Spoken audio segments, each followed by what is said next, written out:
want to make sure that the minimal amount of sediment that's going down into the creek, because the sediment can go over top of salmon eggs. There's just something about children that they're just so fascinated about animals, and these are different animals we don't have in our home. You go into the program understanding it's not your dog and that the dog will be gone after 18 months.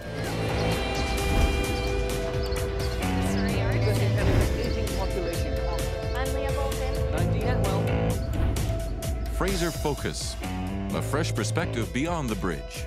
Hey guys, welcome to Fraser Focus, bringing you stories from beyond the bridge in the South Fraser and Fraser Valley area. Local faces in local places. I'm Leah Bolton. And I'm Dean Atwell, and on this week's episode, the theme centers around pets, animals, and wildlife. Now, we have a certain type of climate here that breeds a certain type of animal. Yeah, and in this climate, there's a crazy thing over here. It is a car. Now, Sharp and Snap, they're going to be working hard today to get this out and save the fish. Now, what is Sharp and Snap?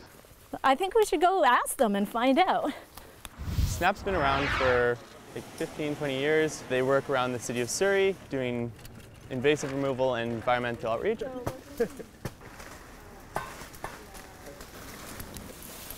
Got enough gear. Ugh. And I'm in. There we go. Woo! Off to save the stream. See, it's a good thing I have got shoes on, see? I was just noticing, yeah. Yeah, you were noticing. Appropriate footwear, because Johnny came with sandals over here for the stream. So right now we're removing the Himalayan blackberry. Why are we getting rid of all this stuff? So it's invasive, so what it does is it overgrows the native plant species in British Columbia. But what does this have to do with the stream? The stream is right here, so this is called the riparian area. So I don't see it. It's over there, behind all the blackberry. That's why we're moving it. Okay, you know what I'm gonna do? I'm gonna put it here. I'm gonna borrow your foot. Okay, right there. Oh, sorry to actually step on here. Teamwork. Okay, go for it. Yes. Is it a fish-bearing stream down here? Is there wildlife in there? I think it's a Class A watercourse, which means that it should be fish-bearing. However, you won't see any fish this time of year come up the streams. The one over there is too narrow for fish, but this one is kind of the correct size.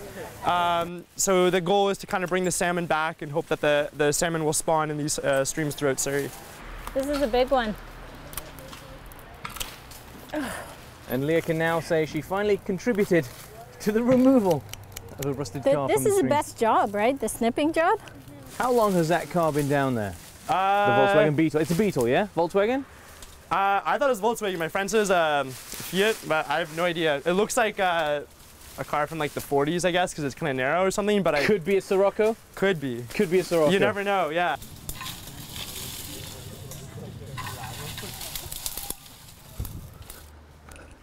So what car are we saying this is? An old one. An old one, yes. That's a good description. You know, some were saying it was a Volkswagen Beetle when I first heard about it, but this reminds me of Alfa Romeo, especially the front little siding right there. A big chunk of it is embedded in the stream, and the rust and just the decay is, over the long run, have a negative impact on stream and any fish that may be like in here. So it's really important for Snap and Sharp and the city of Surrey in general just to get this thing out. We're just testing. We want to make sure that there's a minimal amount of sediment that's going down into the creek, because the sediment can go over top of salmon eggs and suffocate them. So these will have to go in here. Dean, what are you doing? Well, when they take this out, they want the sediment not to rise and go downstream. You just squished a fish. No, they're not in here right now, but I definitely did not wear the appropriate footwear today. Lessons learned. I think we could utilize this, guys. We could put it on Craigslist, make a little money. Just put it as gently used. Yeah? I think it'd be really cool, like a garden, if you like grew tomato plants out of the front. Dean's getting in the car. He's decided he's taking this home. The wife is gonna be happy, but I don't really Got some extra think... passages in here, little bugs, but I think we can drive this baby out. It'll be a great restoration project when we tow it. I think I'm going to keep it. Good luck with that. We'll be right back here on Fraser Focus in a moment. I just hope that they don't stop over here. They should continue on in the back here too. Yeah, it needs to be all cleared up so the salmon can run better.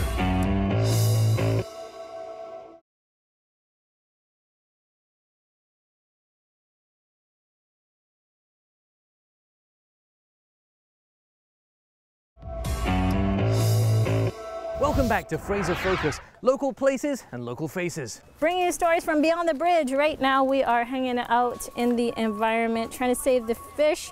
We've got branches over here that we're snipping, and we're making a pile here. And then what are we gonna do with all this? We're just gonna remove it and haul it out to the operations yard. Cool, so we're gonna haul it to the operations yard. Are you gonna help this time, Dean? I think I might, yeah. I'm gonna go sandbag the stream and try and figure out what we're gonna do with that vehicle.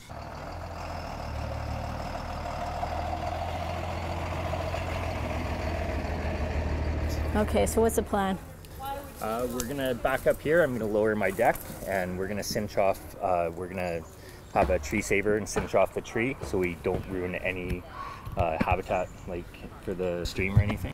And he's got a pretty good guess on what that car is. I had wagered an Alfa Romeo. You're saying? I'm saying about a 56 Aston Martin. Whoa!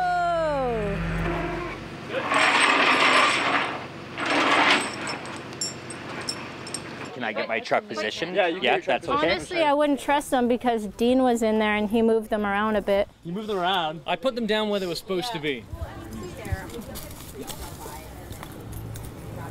Cash for cars. Yep. Even this car? Even this car we would pay for, yeah, you bet. Seriously? If someone had this car, yeah.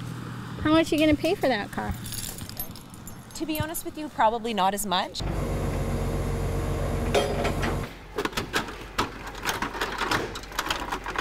I'm starting to see more frame under the ground than above the ground, but really? We might have to crack it loose and then readjust, but I'm thinking this will do just to get it popped out of the ground for now.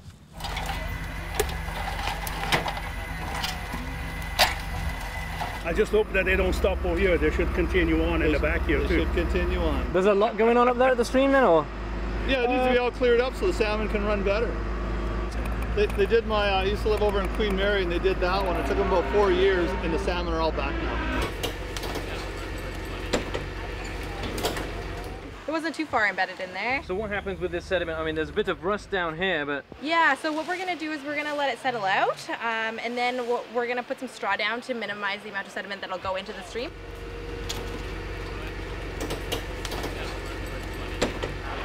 There's this car they took out. Me and my friend used to go bike riding around here, and we always saw that car.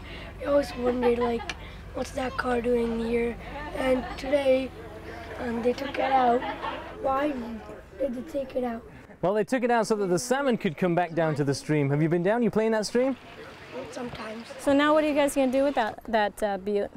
This one will go to get recycled for the metal and be reused on something in the future. How did they get that car in there in the first place? Especially 50 backed years in, ago. right? Yeah. They maybe drove in and crashed, but like they backed in. So it was like, yeah, it either had to go spinning through the air, or you're right, they just backed it in. Probably somebody's yard. Can't believe they got the entire car up here. Yeah, well it came up in 2 pieces, but they finally got it up. More on Fraser Focus on our animals and pets theme when we come back.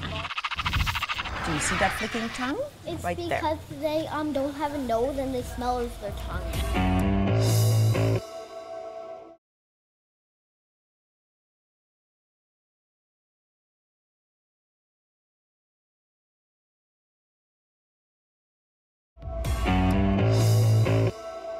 Hey guys, welcome back to Fraser Focus, bringing you stories from beyond the bridge in the South Fraser and Fraser Valley area. This week's theme is animals and pets, and I am right now at Urban Safari. I'm hanging out with the local kids, and we are taking a look at different types of critters and exotic animals. About 25 years ago, I started a company called Cinema Zoo for getting animals work in film and TV.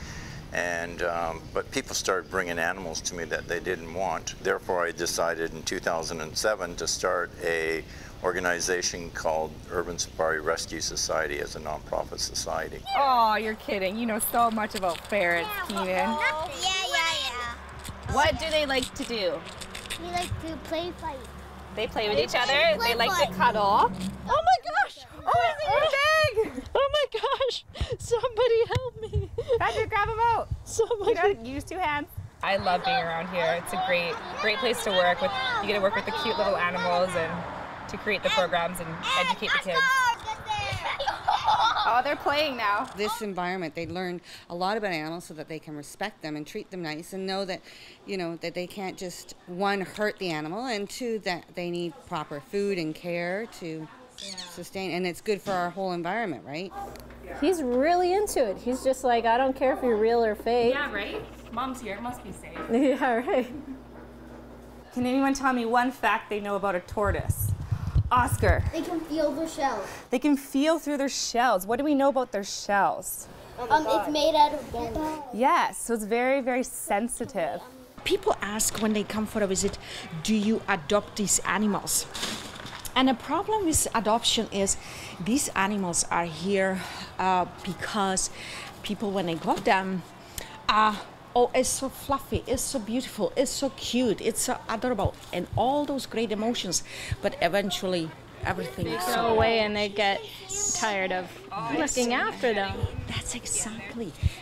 So what does his shell feel like? They can eat like 6 pounds of food in 5 seconds. Really? Is that Patrick, true? what does it feel like? Wow, you know a lot about tortoises. He's not going to bite me? Nope. Did I put it down? Nope, he'll eat it. Oh, he just stole the whole thing. Yeah. Guys, he left this down. And what does the bearded dragon do when he hears a predator? He pops out and gets the spike. Yeah. What do you think Mr. D does? He hides in his shell. He kind of goes all the way in his shell to keep himself protected. Yes. I started here. I worked with all the animals, so I got to know all of them as well. I came and hung out and learned about them and fed them, cleaned their cages, and followed around on tours and stuff so I could get to know them. And then I created the camp. So the camp had 5 days, and I did a theme for each day. And so each day we go specific on one group of animals. Like today is Reptile Day. Now, what do you think what snake has for breakfast? I have no idea. Like maybe rats. Rats, very good. Mice, yes. The corn snake, which is right there, actually was found in a cornfield, and the farmers thought, oh my goodness, this snake eats my crop, the corn. It's just something about children that they're just so fascinated about animals, and these are different animals we don't have in our home. They're animals that you don't normally You guys don't have snakes lying around? No, not too many. No, thank goodness. The corn snake is actually a friend to the farmer because they eat all the rodents, and the rodents eat what? The plants. The plants. Oh, he's full of facts on animals all in the morning. Give me quizzes. I know what this is. Some snakes have big fangs and sharp teeth. That is true. Ferrets are really flexible. Wow, how flexible? You can fold them in half and they can hula dance. Hula dance. Hula dancing ferrets? I've never seen it before. Just like Dale. Hula dancing Dale. We have Bird and Fish Day for Shakespeare right here. And then we have Mammal Day, and we have Amphibian Day, and then Insect and Spider Day. So this lovely little python, when he's hungry, he is gonna sniff with his tongue for the mouse or rat. Look, you see that flicking tongue? Do you see that flicking tongue? Yeah. Well, sometimes comes out, sometimes it doesn't, right? It's right because there. they don't have a nose and they smell with their tongue. They smell with the tongue. Very good. Every time a new animal comes in, we haven't had that particular animal maybe before. Research. We've got to research. That's what Google's for, right? That's what Google's for. So we need to know exactly how to care for that animal, what its needs are, heating requirements, lighting requirements, food, etc. Please be gentle. Okay, we have to be gentle to every animal because they do have feelings, as if they feel that there is something wants to hurt them. So there is a little fear for the life. It's a what? What do we know about this guy? They pretend they're a scorpion by putting up their tail. Yeah. Whoa, okay. And what do they kind of look like? Scorpion. But what do they blend into to hide from predators? Thorn bushes? Stop They it. like thorn bushes, like blackberry bushes. Ow. Yeah. So can somebody tell me what kind of bug this is? What's the insect? A prickly leaf insect. Prickly you guys leaf are smart. insect. And what does he kind of look like right now? A scorpion. Wow, so many cool bugs, that the insects, same, so- animals, and exotic animals here at Urban Safari. Awesome. We're going to be right back here on Fraser Focus with our animals and pets team. Look at this thing. Whoa. Good boy. Let's go. It really has expanded my life.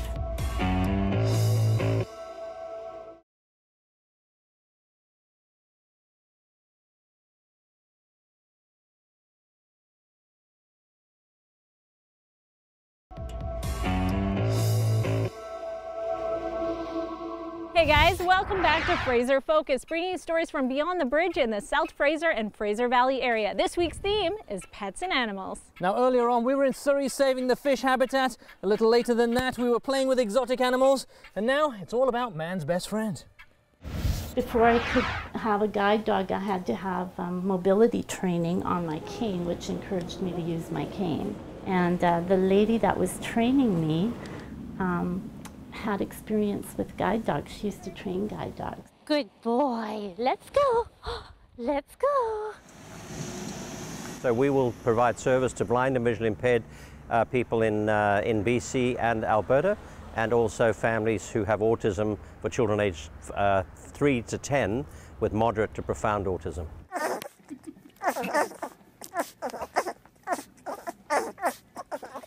Tails. So there's actually 3 parts to the BC Guide Dogs program in terms of the dog getting to the user. So there's the puppies themselves. The puppies are brought up in a household, usually with volunteers. Then they go to an instructor and they spend a few months there before they're eventually paired up with a user. This is Caprice. Caprice and the mother of Jansen. Hi, Jansen. Hey, buddy. Hey, buddy. How old is Jansen? His puppy? He's 5 months old. Ooh. 5 months and 1 week. She is a beautiful dog. She just stands just beautifully. So why did you get involved in this program? Oh, we've had 2 of our own dogs, and both of them lived to 14 years old. And when the last one had to be put down, I said I couldn't do that again. So we decided we would get involved with BC Guide Dogs, and we'd be able to have a dog for a year and a half, and then the dog goes. Then the dog goes, but you still have to say goodbye. You still have to say goodbye. But it's not as sad. No, you go into the program understanding it's not your dog, and that the dog will be gone after 12 or 14 to 18 months. Jansen down. Good boy. Stay. So then when they're in a down stay like this, you walk over them so that they're not afraid of people walking over them, going past them. Lost my dog. Gone. Jansen! We discourage them from chasing squirrels or rabbits or anything like that. They're not allowed to do that. But every once in a while, another little dog, because he's a puppy, right, will go. That's part of the training process. That's part of the training process. What will happen now is Bob will put him back in the same position, right, tell him to stay, and we'll do the same thing over again, and he better not move. No. Leave it. Leave it. It's very rewarding because you know, yes, in the end that it's going to help a blind person and do good things. And it's really fun taking the dog everywhere with you. It takes a little longer to go to the grocery store than it used to, but yeah, it's very a lot of fun. Girl. Good job. When they come to you, what are you looking for? What are you training them? What I'm looking for when I get a dog is a dog that has a really good grasp of their basic obedience, a dog that has consistent social behavior on a leash and also in the home. So this dog here just came in for training about a week ago, and she's 16 months old. These dogs will spend anywhere from 3 to 6 months in advanced training with someone like myself before they're matched with their new owners. Good girl. So a finished guide dog has to be able to target certain objectives, that being finding doors, finding stairs, finding benches to find a seat, finding buttons to push to cross the street, and those kinds of things. So we do a lot of targeting in that regard. And then in terms of the next step, it's the owners after this? Yes, yeah. So we do a pretty thorough matching process. We have applicants that are waiting for a new service dog, and we will try and match up the dogs as best we can. Forward. Good. Let's go. Good girl. Let's go. Good girl. So qualified professional staff, we generally run with 4. We have 3 at the moment. We're in the process of recruiting 2 apprentice instructors and bringing in another qualified one from overseas. So ultimately we're going to have 6. Hi, and this is Ash. Hi, Ash. All excited. He loves to greet people at the front door. So. How old is Ash? He's just over 3 years old. Oh, you want to take me inside, Ash? Yeah, you do. Inside. There we go. You know what? It really has expanded my life. You know, when I was not getting out, my borders were my house, my home, and my yard, and my very immediate neighborhood. But once I got training and went out with the guide dog, had a guide dog, when I had Anya, I enrolled in courses at BCC College on Broadway. I learned Braille and I learned computer courses. Piggy, where's the pig? Where's the pig? Come on, come bring it back. Where's the pig? Where is it? Come on. And what happens when the dog retires? So when the dog retires, let's say Button graduates eventually, she's going to work for 8 years, and then Buttons will retire, and in the ideal world she's going to stay with the family that she was working with, for the individual that she's working with. If not, immediate family member or friend, or we will find a suitable home for her where there's people home during the day. She won't ever go into a home where she's left alone, because she's always been with people, and dogs suffer terribly from separation anxiety. Up to the steps. What a good boy. Oh, you are so good. If you'd like more information on BC guide dogs, please contact the website below. This fella here, not a guide dog, but nice little goat. Yeah, he definitely is. And that is it for this week's episode of Fraser Focus, bringing you stories from beyond the bridge in the South Fraser and Fraser Valley area. Next week's theme has nothing to do with animals. Coming up, we have health, wellness, and fitness. Now, if you have a story that you'd like us to share, please feel free to contact us. I'm Dean Atwell. And I'm Leah Bolton, hanging out with the goats. We'll see you next time.